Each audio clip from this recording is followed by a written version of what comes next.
अस्सलाम वालेकुम नाज़रीन, आप देख रहे हैं एग्री इन्फो। मैं हूं मोहम्मद आमिर इकबाल। इस वक्त मैं कपास के खेत में खड़ा हूं। कपास का जो फसल है इस वक्त जोबन पे है और भरपूर फूल गुड्डी और टेंडे जो बनने का अमल शुरू हो चुका है। तो इस वक्त में जिस वक्त कपास के ऊपर सब्ज़ा भी ज़्यादा है, ग्रीनरी भी ज़्यादा है और मुख्तलिफ फल भी आ रहे हैं, पत्ते भी ज़्यादा बन रहे हैं, तो मुख्तलिफ कीड़ों का हमला भी होता है। तो कीड़ों के हमले को जांचने के लिए एक तरीक़ाकार बनाया गया है, उसको हम कहते हैं पेस्ट स्काउटिंग। पेस्ट स्काउटिंग क्या है कि आप देखें कि आपके खेत में कौन कौन से कीड़े हैं और कितनी तादाद में मौजूद हैं और उनका नुकसान कितना हो रहा है और उनको तदारक के लिए हमारा जो ख़र्चा होना है, जो अखराजात होने हैं, वो कितने होने हैं। तो इन तमाम चीज़ों का जो मुआवजा करने का नाम है उसको हम पेस्ट स्काउटिंग कहेंगे। बेसिकली तो हम पेस्ट स्काउटिंग से मुराद लेते हैं कि एक पार्टिकुलर खेत में जिसमें हम खड़े हैं उसमें कीड़ों मकोड़ों की कौन कौन सी तादाद मौजूद है। तो करने के लिए क्या करना चाहिए, दो तीन तरीके हैं। जिग जैग का तरीका भी मौजूद है, वतरी तरीका भी मौजूद है और दोनों का मिक्सचर भी मौजूद है। तो आप ये देख सकते हैं मेरे पीछे ये इतना बड़ा खेत है, तो ये 25 से 28 एकड़ का खेत है। तो अगर मैं इसकी पेस्ट स्काउटिंग करना चाहूँ तो इसमें से अगर 5 एकड़ की मैं पेस्ट स्काउटिंग कर लेता हूँ तो वो ठीक है। लेकिन अगर मैं कोई ऐसा तरीका बनाता हूँ कि एक कॉर्नर से दाखिल होता हूँ, जैसे यहाँ से दाखिल हूँ और दूसरे कॉर्नर से मैं निकल जाऊँ, तो तकरीबन ये 5 ही एकड़ होंगे, लेकिन ये पूरे खेत की नुमाइंदगी हो जाएगी। इसी तरह जिग जैग तरीके से अभी आप कर सकते हैं। आपके 2 एकड़ हैं, 2 एकड़ पे अलहदा कर सकते हैं और जितनी वैरायटियाँ वहाँ पे लगी हुई हैं उतनी वैरायटियों के हिसाब से इसकी अलहदा पेस्ट स्काउटिंग होगी। तो ये तो एक तरीका है कि किस तरीके से देखना है। और सबसे पहले ये ख्याल रखना है कि उसके इर्द गिर्द फसल कौन सी है। अगर धान की फसल लगी हुई है, मक्की की फसल लगी हुई है, कमांद की फसल लगी हुई है, तो उसके इर्द गिर्द आपको जो है तेले का हमला थोड़ा सा ज़्यादा नज़र आएगा। और अगर मक्की की फसल पक चुकी है, तैयार हो चुकी है, तो उसके बाद उसके करीब वाली जो जगह है वहाँ पे आपको माइट का हमला भी नज़र आएगा। जो मट्टी के गिर्द हैं या सड़क के गिर्द रकबा है वहाँ पे भी माइट का हमला नज़र आएगा आपको। और अगर थ्रिप्स की बात करें तो वो ऊपर वाले पत्तों में ज़्यादा नुकसान होता है। दरमियान में थोड़ा सा जाके 2-4 पत्ते ऊपर वाले छोड़ के उसके नीचे सब्ज़ तेला आपको नज़र आएगा और बिल्कुल सेंटर में आपको सफ़ेद मक्खी का जो है वो ज़्यादा नुकसान नज़र आएगा और नीचे वाले पत्ते ज़्यादा नुकसान वो ख़राब होते नज़र आएंगे।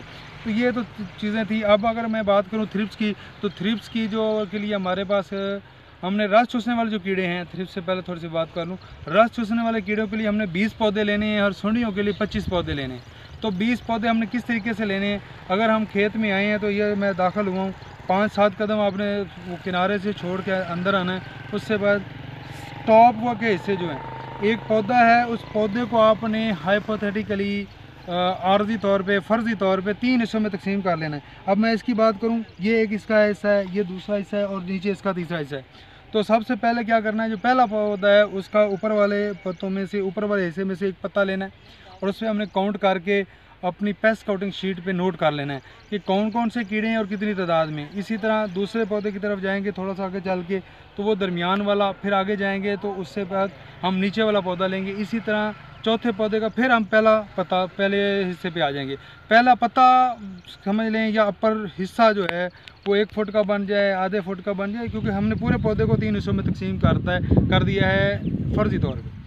अब थ्रिप्स की जो है मतलब ETL लेवल जिसको कहते हैं माशी हद, नुकसान की माशी हद जो है वो क्या है, वो है 8 से 10 फ़ी पत्ता। यानी कि हमने 20 पौधे देखे, 20 पत्ते हो गए, 20 पत्तों पे हमें 8 से 10 की एवरेज नज़र आई, तो हम इस पर स्प्रे करेंगे। अगर 20 के हिसाब से 10 के बारे में करेंगे 200, 160 से 200 तक थ्रिप्स हुई तो हम स्प्रे करेंगे, अदरवाइज़ स्प्रे हम नहीं करेंगे। अब अगर दूसरी बात करें इसकी सब्ज़ तेले की, तो वो 1 फ़ी पत्ता चाहिए। 20 पौधे देखे, 20 पे 20 नज़र आ गए तो हमें स्प्रे करना चाहिए। इसी तरह नेक्स्ट जो आता है हमारी सफ़ेद मक्खी है। सफ़ेद मक्खी के लिए 5 बालिग या बच्चे या दोनों मिला के 5। अब जुओं की बात करें तो जो जहाँ पे हमें नुकसान की अलामत ज़ाहिर होना शुरू हो जाएँ वहाँ पे हम स्प्रे करेंगे। इसी तरह डस्की काटन बग है, जो उसकी 100 फुट की जो लाइन हम अगर देखें तो उसमें 10 से 15 हमें जो डस्की काटन बग नज़र आए, तो इसका मतलब ये ETL लेवल है उसका हमें स्प्रे करना चाहिए। और सुंडियों के वाले से बात करें तो सुंडी के वाले से BT काटन है। BT काटन में चितकबरी और अमेरिकन का थोड़ा सा इतना मसला नहीं होता। उसके लिए कोशिश करेंगे कि वो फिर कभी आपको नॉन BT के हिसाब से बताएंगे। तो BT में ज़्यादातर जो हमें मसला रहता है वो लश्करी सुंडी है और दूसरी गुलाबी सुंडी है। तो लश्करी सुंडी का जो है वो नुकसान नज़र आने पे हमने स्प्रे करना है, और जो गुलाबी सुंडी है उसको देखने के लिए एक तरीका जो वदा किया गया कि अगर 100 फूल आप देखें खेत में तो 100 फूलों में से 5 फूलों में नज़र आ गई तो इसका मतलब उसका ETL लेवल है। अगस्त में आके ये 10 हो जाता है। अगर 10 नरम टिंडों में 100 टिंडे आपने देखे नरम और 100 टिंडों में 10 में सुंडियाँ नज़र आ गई तो फिर ये ETL लेवल है। और इसी तरह सितंबर में आके फिर 5% का नुकसान हो जाता है। तो इस तरीके से चलता है। एक बात और मैं पेस्ट कोटिंग के साथ साथ कहूँगा कि पेस्ट कोटिंग के साथ साथ फ्रंट कोटिंग भी करनी चाहिए। जो कीड़े हमारे दोस्त कीड़े हैं उनकी भी हमें पेस्ट कोटिंग करनी चाहिए, उनको भी देखना चाहिए। पेस्ट कोटिंग तो उसको नहीं कहते, उसको फ्रंट कोटिंग कहेंगे, ताकि हमारे खेत में एक तवाज़न जो है वो बरकरार रहे। तो ये नाज़रीन आज कोशिश थी मेरी कि आपको बताया जाए कि हम पेस्ट कोटिंग किस तरह करेंगे। 20 पौधे लेंगे, इसके लिए सुंडियों के लिए अगर 25 पौधे लेंगे और पूरा पौधा देखेंगे और पूरे पौधे पे जो सुंडियों की तादाद काउंट की जाएगी और उसके बाद हम चलेंगे। तो अगर मैं बात करूं इसकी अमेरिकन सुंडी के हवाले से, तो उसमें ये होता है कि आपको 5 बुरे अंडे या 3 छोटी सुंडियाँ आपको मिल जाएँ या दोनों मिला के 5 हो जाएँ तो आप उसको स्प्रे करेंगे। तो ये नॉन बीटी पे ज़्यादा मसला होता है, इस पे मसला इतना नहीं होता। तो इस हवाले से कोई आपका सवाल हो, कोई क्वेश्चन हो तो मैं हाज़िर, आप कर सकते हैं कमेंट सेक्शन में। बहुत शुक्रिया, अल्लाह हाफ़िज़।